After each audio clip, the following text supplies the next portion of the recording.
Okay, now to our next speaker, inshallah. Now, yeah, so we really want to emphasize that this was not all about encouraging you to become charitables, right? So we wanted to get somebody from the private sector to come back and speak to you about giving back. So that brings us on to our next speaker, inshallah. Our sister Roohi Hasan.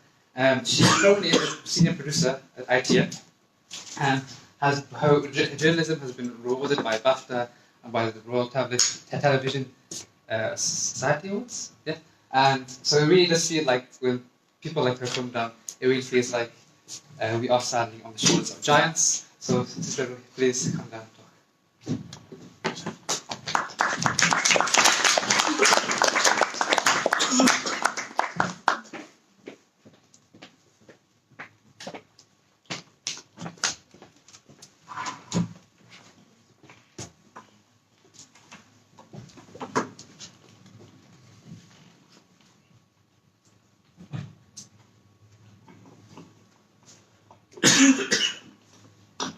I work in TV, but behind the scenes, so I still don't know how to put the speaker myself. Maybe it's quite small. Is that right? Salam to everyone, and thank you for having me here today. I feel incredibly humble and honoured always to ask to speak anywhere, but especially at my old university, it was incredibly nostalgic and emotional to be asked.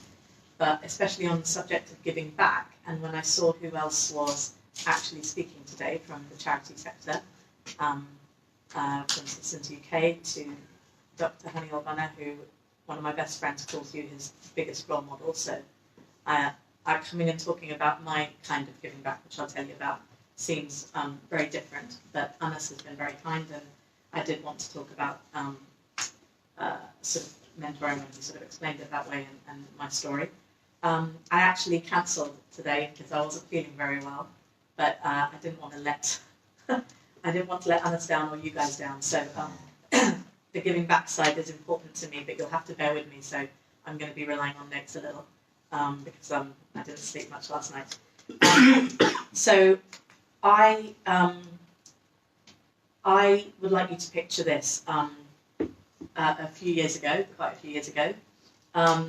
a young girl who had never lived away from home, a year younger than everyone else starting out, suddenly finding herself away from home in a strange environment with quite thousands of unfamiliar people and feeling incredibly homesick and wanting basically to go back home. It's a secret I kept from most of my housemates, uni mates, course mates, but as one of my housemates from uni heard when she heard that I was going to come and talk to you guys, she actually wrote to me and said, "Wow, how you've grown, Roo.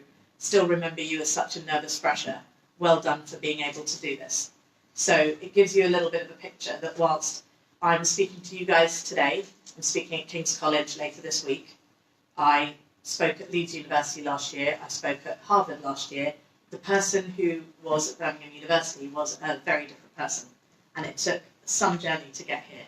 And that's one of the reasons that I come here to share this journey with you here, because I want to make sure that, you know, you understand. When I say homesick, by the way, there were floods of tears every weekend at my local London station. I mean, it was like a health hazard. I tried to transfer home to LSE, but they wouldn't have me. But all's well that ends well, because I made lifelong friends here. Birmingham is a very precious memory to me. I am where I am today because of Birmingham. And so, as well as the fact that I am here today because of my hard work, my efforts, the things that the things that helped me get here, which I will share, I'm also here because people helped me and people gave back. And that's one of the reasons that I now give back. And that's why I wanted to tell you about it, in the hope that you then will take away and then give back. And that's the theme of today, and I thought it was a great theme. And one of the reasons that, as well as a journalist, I go around speaking, also as a mentor I go around speaking, and we try and recruit more mentors because we think that everyone can, from whatever age or background you are as well. There were so many points along my journey that I will tell you about shortly that I could have given up and been justified to, trust me. But I didn't. And so I don't want you to, and I share this in the hope that there will be points where you will want to give up. I met a guy a few years after I graduated who told me he was at Birmingham University. He lasted 3 days. He got homesick and he actually went home and didn't come back. So it's, you know, the fact that you guys are still sat here today is huge. Well done. The fact that you guys have shown up here today is also huge. And if you make it through to graduation, also huge. If you want to sort of apply to the career of your dreams, also huge. In terms of just 2 great quotes on giving back from 2 very famous Muhammads, the Prophet Muhammad said, "A man's true wealth is the good he does in this world." Muhammad Ali said, "The service you do for others is the rent you pay for your room here on earth." These are wonderful quotes and amazing aspirations, but when I was your age and at university, I wouldn't have understood its true meaning or how I could enact this in my own life. I would love to have, but I now understand this. It took the experience of my journey, it took the experience of my career in order to be able to understand it, and also the experience of my mentoring, and that's what truly makes me understand those quotes now. In terms of my story, the reason why I'm often happy to now talk about those embarrassing days and me starting out is because I'm in an industry where it's still not very diverse. I am a senior producer at ITV News, but the media is still not very diverse. I think the BAE statistics in this country is, you know, around 12% or so. I think, you know, in terms of the diversity career-wise, we could be doing a lot better, especially behind the scenes. And, you know, why does this matter? I'm a journalist first and foremost, and the most important thing is to be the best journalist and produce the best, you know, work, best news, best stories, most accurate, most reflective. But it is most important to be balanced, inform, and reflect the audiences for whom we are producing the news. And the only way to do that is to have diverse newsrooms. So as a Brit, as a woman, as an Asian, as a Muslim, as a girl who grew up in the middle of rural countryside in Swindon, I always think how important it is to be reflective of all backgrounds. And that means faith, socioeconomic backgrounds, and this is really, really important as we make crucial decisions on what we cover in the news, how we cover in the news, who we put in the news. And that is so important because I don't know whether you want to quickly give me a show of hands. How many of you have ever seen a news item and been really upset by it or not happy by it? Oh wow, yeah, see everyone, yeah. And how many of you would like to do something about it? So there are 2 different ways I often tell people. One of them is obviously you can contact us and we're always happy to hear. The other is join it. If you want to make a difference, there is always one key way, and that is to make a difference from the inside. It is not impossible, and I'm stood here because I was at Birmingham University and now I'm working in one of the biggest news organisations, not just in the country, but worldwide respected as well. So it is possible. And also, you know, I think that certain communities don't believe it is within the realm of their possibility, but I just wanted to talk about that and how I got in before I just talk about that side of giving back. There are a few key things that helped me in my journey, and some of them you'll see how it involved with people giving back to me. And those involved aspiration, determination, inspiration, ambition, and resilience. Aspiration, in my opinion, there are 2 problems with aspiration and the Asian community. And that is, there is a genuine problem sometimes in not aspiring. And that isn't supposed to be an insult of any kind. I'll just go on to explain. The Indian President Abdul Kalam once said, in order for your dreams to come true, first you have to dream. And because this is a brilliant quote, and why it applies to ethnic minorities, I believe, in this country is, my mentoring some of the most deprived communities in the UK shows that often, whether it be because of the background, socioeconomically, culturally, or whatever, there is a culture of not believing that we can, or a grassroots level of not daring to dream. So it's really important of why it is important, why we go in to raise that aspiration as well.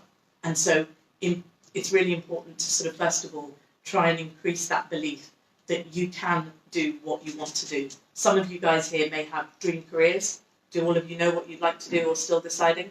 Still deciding? That's still, okay. Still also, it's fine to be deciding. That means the world is your oyster. You get to spend the next few years deciding. But the point is, I found a piece of paper with my goals written on it a few years into my career. I'd written it when I was 16, and I wrote on it, number 1, want to go to a good university. Number 2, I want to be Washington producer for the BBC. And number 3, I don't remember what it was. But I couldn't believe when I was looking back on it that I had got into a good university, that I had been to Washington and produced for ITV News, the better channel clearly, but and then number 3, you know. But to me, it was like reading that I had written land on the moon, and I had landed on the moon. Because when I wrote it, it was a bit like, Roohi will win the lottery. Didn't believe it would happen, but I wrote it down. So sometimes, you know, writing your dream, sticking it up on that wall, aspiring to it, might give you that idea to motivate you. Secondly, there is a problem in our community sometimes of won't aspire.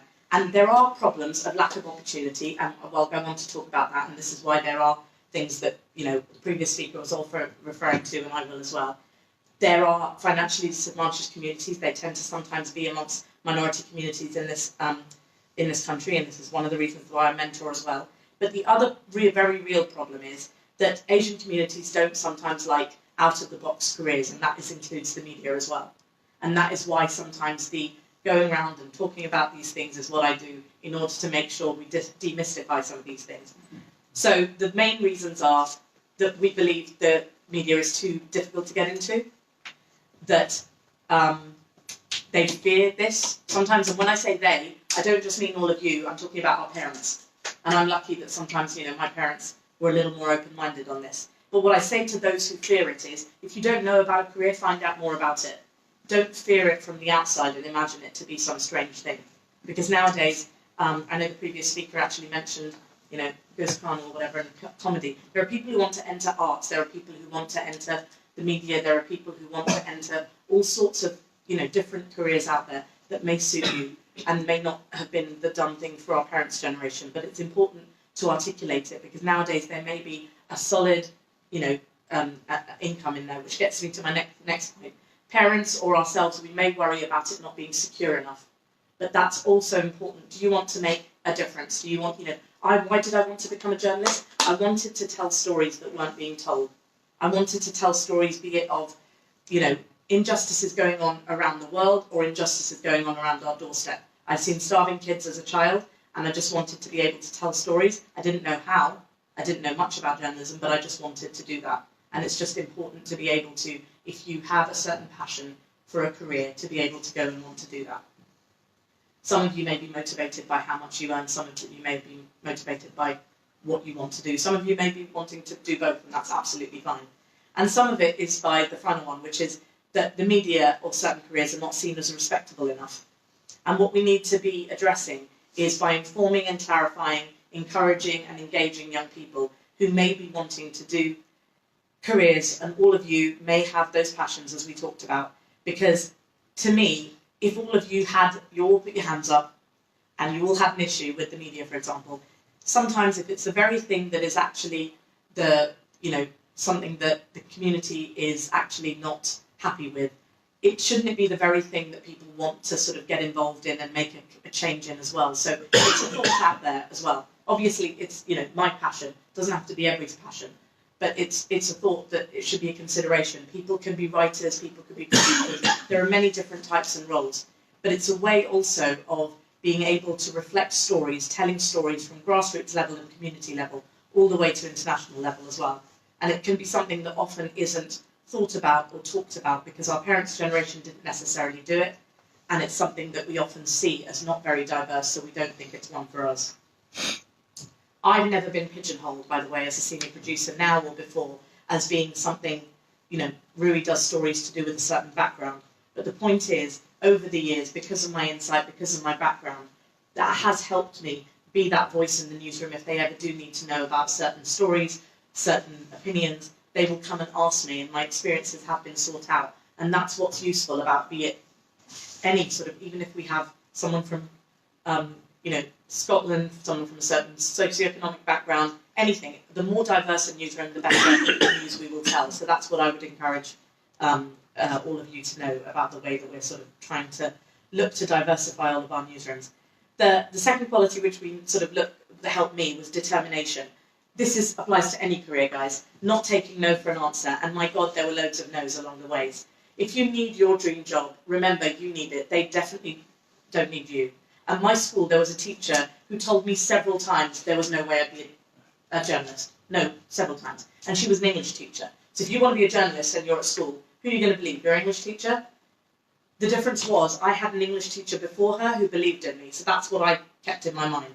Either that or I was stubborn. And so I was ignoring this woman. She also told me I had to be good at poetry, and I didn't want to be J.K. Rowling. I just wanted to be a news journalist, and I was just thinking, why is she being so negative? In my community, people told my parents, why are you letting your children be journalists? The media is evil. Luckily, my parents were quite single-minded. They wanted their kids to be something that they enjoyed. My dad always said, if you want to get out of bed in the morning and do something, you will be far better at it. So that's the reason that we actually were able to choose our careers, which I'm really grateful for. And thirdly, when I was applying for work experience, which I would encourage all of you to do, I got a lot of no's. I applied hundreds of places. Some of them didn't even have the politeness to reply, which as a student, I just thought, how rude. Could you not at least tell me no? But, you know, out of all the places I applied to while I was 15 years old, the first two to say yes were the Times newspaper and my local paper. That's all it took to get in. And then I got to university in Birmingham. Clearly, I was busy weeping, wanting to transfer back, stop doing any work experience. Suddenly, I was getting towards my final year and thinking, everyone's graduating, the milk round's coming around, everyone who's a banker, doctor knows what they're doing. I don't have work experience. I started to apply again to the local BBC, to Reuters back in London. And luckily, you know, they said no the first time. I called them up and said, why did you say no? And then the local BBC guy said, well, do you want to come in this afternoon to visit me? I made that one afternoon 1 week. I made the 1 week 3 months. That's the way to sort of, once you're in, sort of stay in, is the best way to describe it. Is, if, you know, this is the way to sort of increase your passion. The other thing I did was with my current company, as I was graduating, I didn't have that job. My mum gave me a year to get into journalism or get a real job. She was interested in my career, but not always. And I basically called IT and I heard they were hiring. I called about 30 times over 3 weeks while temping. And then they said, what on earth do you want? And they said, you know, I said, I really want some work experience. They got hold of my CV, saw all my work experience and called me in for a job interview the following day. And I started as a runner that week, and I was willing, and I've never left, basically. So it's, you know, my job interview, the first thing I walked in and the HR woman said, I hear you've been stalking, and named the guy. And I just thought, wow, this is going to go badly, but I got a job offer by the end. But it showed initiative is what I meant, and you have to be polite, but it showed interest because, again, I needed them, they didn't need me. Inspiration is one of those, which is what I referenced, about people who gave back to me, and which is why I want to give back. My parents inspired me. My dad came to this country, was writing into newspapers at the time. You had to give your name and address, had all sorts of bricks hurled through windows, all sorts, and continued writing because he wanted to express his opinion. My mum travelled thousands of miles away from her education, but she always did it. She valued that was what was important. So they let me choose the career of my dreams. I'm very grateful. Role models were incredibly important because where did I hear about journalism? It wasn't in my careers library at school. But then I heard a family friend who was an Asian young girl, was a journalist, and I thought if she could, then maybe I could too. So it opened my mind when I was 11 years old. And mentors are crucial. I got into my job, but then what? I'm in this massive company, I'm a runner. What do?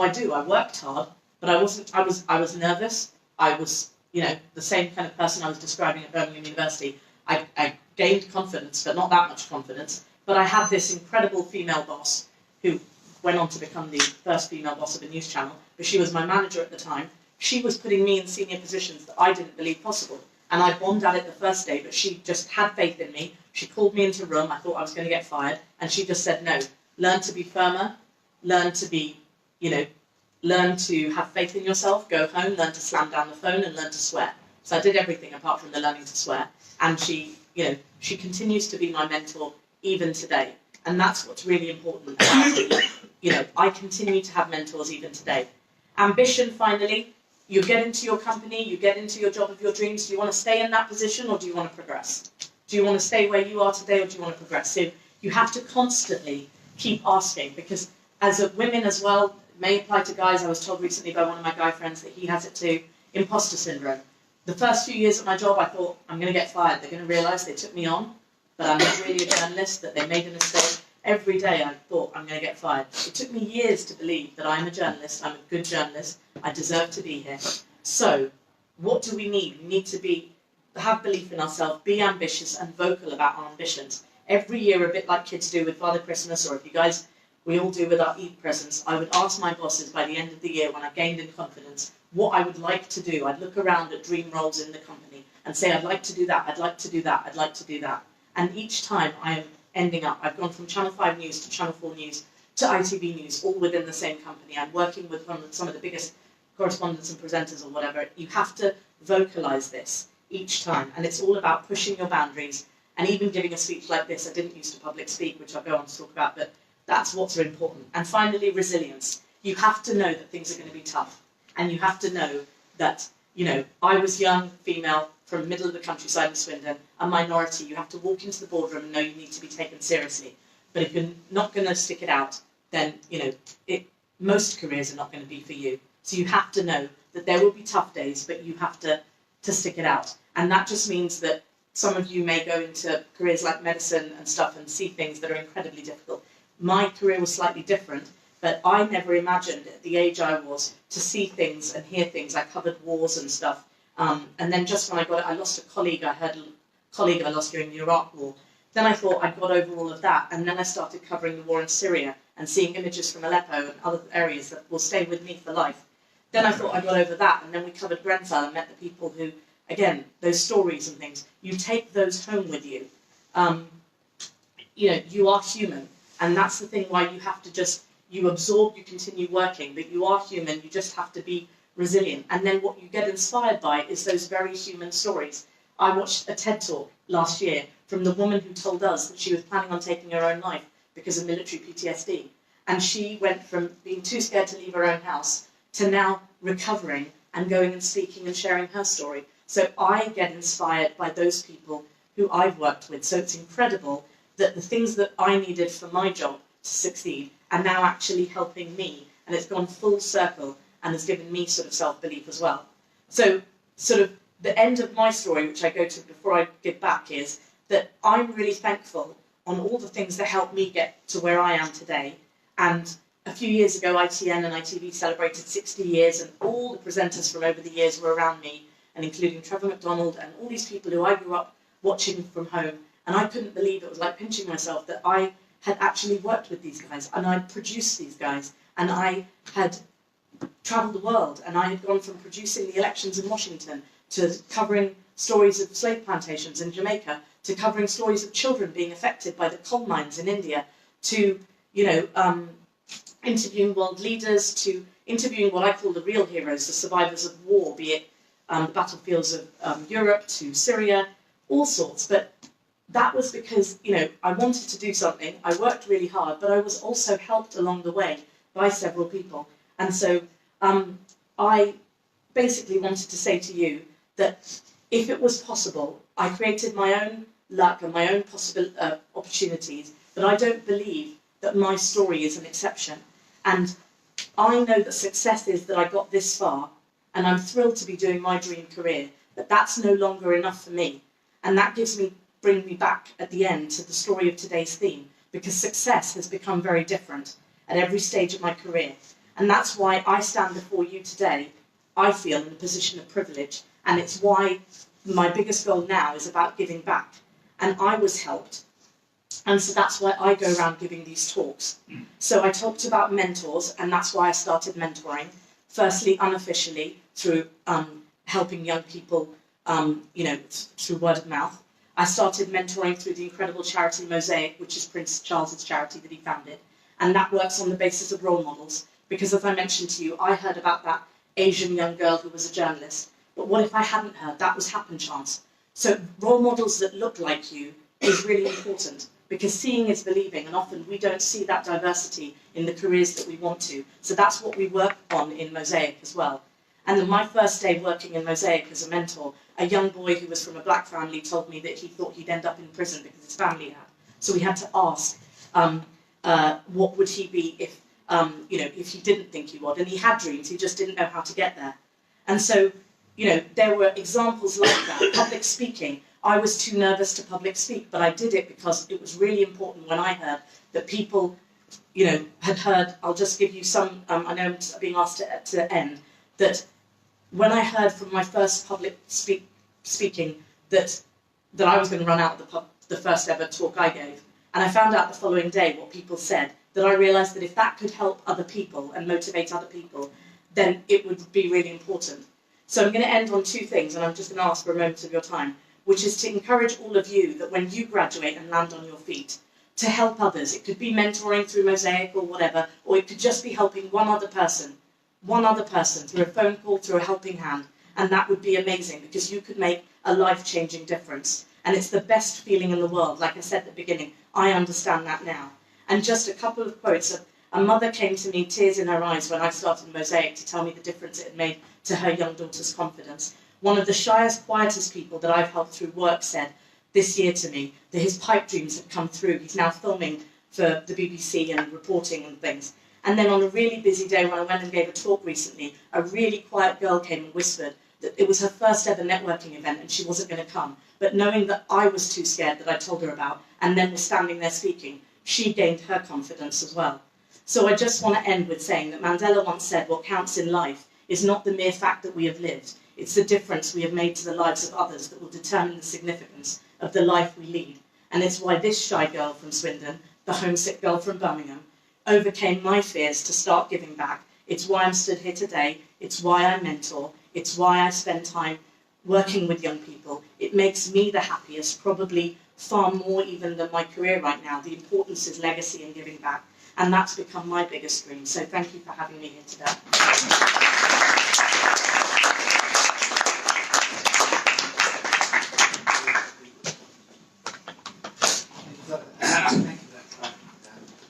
I think a lot of us that made us think quite hard about our own lives and how we progress.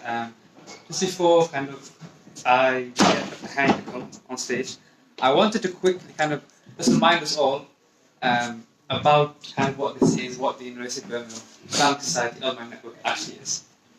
It's very simple. I won't be too long. We are actually in the phase of slightly updating our strategy, so there's no fancy infographic I'll explain to you, but we'll get to it inshallah. It's very simple. Let's quickly outline it. We have one vision. The vision is to connect alumni, Islamic Society alumni, with current students to inspire them to success in this life and next. So we have two values. One value is staying connected. It's based on the ayah of Allah in the Quran. وَاصْبِرْ نَفْسَكَ مَعَ الَّذِينَ يَدْعُونَ رَبَّهُم بِالْغَدَاةِ وَالْعَشِيِّ يُرِيدُونَ وَجْهَهُ. And keep yourself patiently with those who call on their Lord morning and afternoon. You know, these friendships that you establish at university are special. The ones that you make in Islamic society are special. What waste would it be if you don't work and keep in those friendships? Staying in that good company that's helped you so much. We have to work, we have to try to do what we can in terms of making sure you stay in good company. The second value is giving back, facing this hope. Allah says in the Quran, قُلْ هُوَ الَّذِي أَنشَأَكُمْ وَجَعَلَ لَكُمْ السَّمْعَ وَالْأَبْصَارَ وَالْأَفْئِدَةَ قَلِيلًا مَا تَشْكُرُونَ. He is the one who brought you into being and gave you hearing, sight and intellect, yet you hardly give any thanks. We have been so blessed in these opportunities that we have. As alumni, you will be blessed, inshallah, with experiences that current students won't have. You can go into an industry and you can learn something and give that back to somebody who's studying right now. That is what we are trying to encourage. That is what we are working towards. So as I mentioned, we have one vision, two values, and that obviously must mean we have three objectives. Those are very simple. Reconnecting Birmingham University alumni. The first one, connecting alumni with current students, like today is the second one, and also steering the long-term development of the Islamic Society. So that's what we do. Simple. Some of you will be graduating soon, will be graduating in the next few years. Honestly, this is such an amazing way to give back. Don't let the opportunity pass by. That's everything from me. I will now introduce our final speaker of today,